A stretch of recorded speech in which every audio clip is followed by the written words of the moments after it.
So just got kicked off here. We'll be here for a few more minutes. Hopefully we don't get kicked out again. But so the controlled substance leads to addiction. So addiction is one of the ways that lives are destroyed. There are so many people whose life has been destroyed because they get addicted to controlled substance.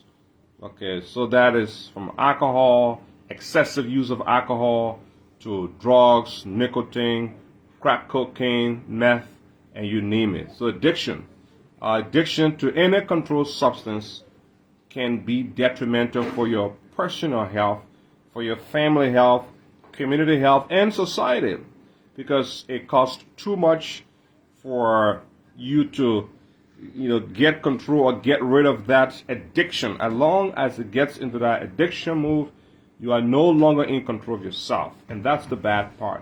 That's why it's called controlled substance, because you are giving control to a substance over you inadvertently, meaning without you knowing or without you intending to do so.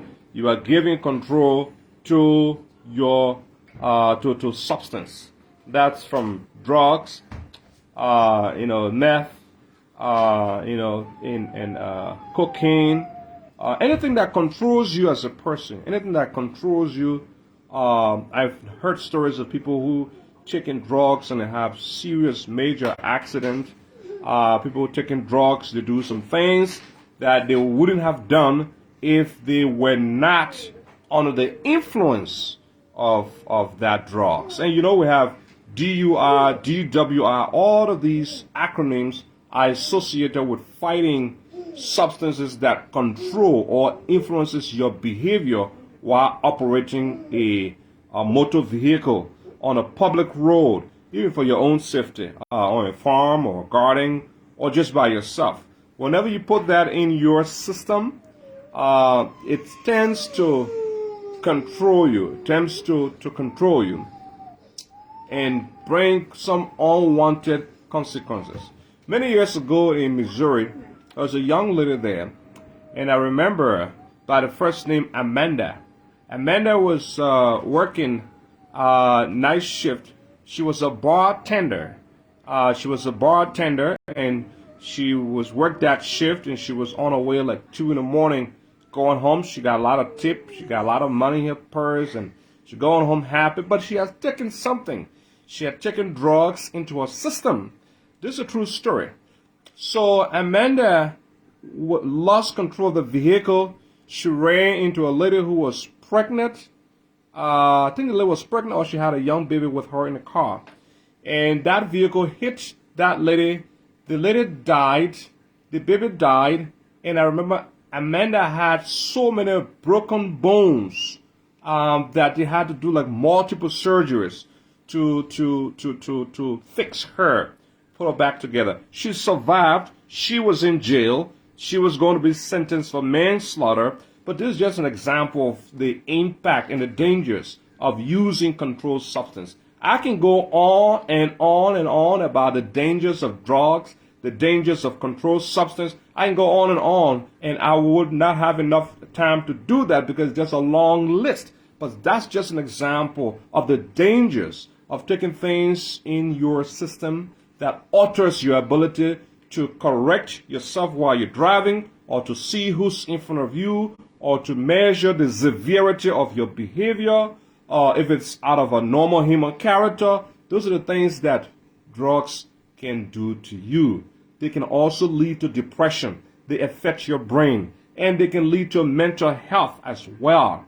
Okay, so that's my little take on how substance abuse can destroy your life. Please share this, pass it on, share with someone who you think might like to hear it. There are a lot of resources in our community, and I know many times people don't seek help because of the stigma with some of the things that we talked about, whether with drugs or drugs or substance abuse problem. It means you're weak, you're vulnerable. But you know what? Like I said earlier in the show, we all have low moments. We all have low moments in our lives. And at that very low moment, sometimes we make choices that are not desirable in the long run. And what we can do, instead of hiding it and ignoring it, we can identify it and correct ourselves gradually. I will tell you this story and I will close up. Being addicted or have been being controlled by illegal substances is not just something that just certain group of the population has to deal with. I remember a police officer many years ago. I would not call the name of the department, and neither would I call the name of the city. But this police officer, I think a police officer or sheriff deputy, he was very attached to his mother. He was very attached to his mother. Maybe he was a mama's boy and he loved his mom and everything was good. And he was working as a law enforcement guy. He was arresting people off the streets for taking drugs and he was doing everything good. Life was good, right? One day, his mom died. He's been very close to his mom. I don't know the detail about whether he was the only kid or so, but his mom died and they gave him time to take off and then it was time to get back to work. Well, long story short, this guy, this law enforcement guru, didn't show up to work. He took this law so heavy, so painfully, and he started to mask his pain by taking in drugs. So his fellow officers called him. They called him, he couldn't respond. They called him, he couldn't respond. So they felt that something was going on with him. They felt that he had killed himself or something happened. This guy lost his mom.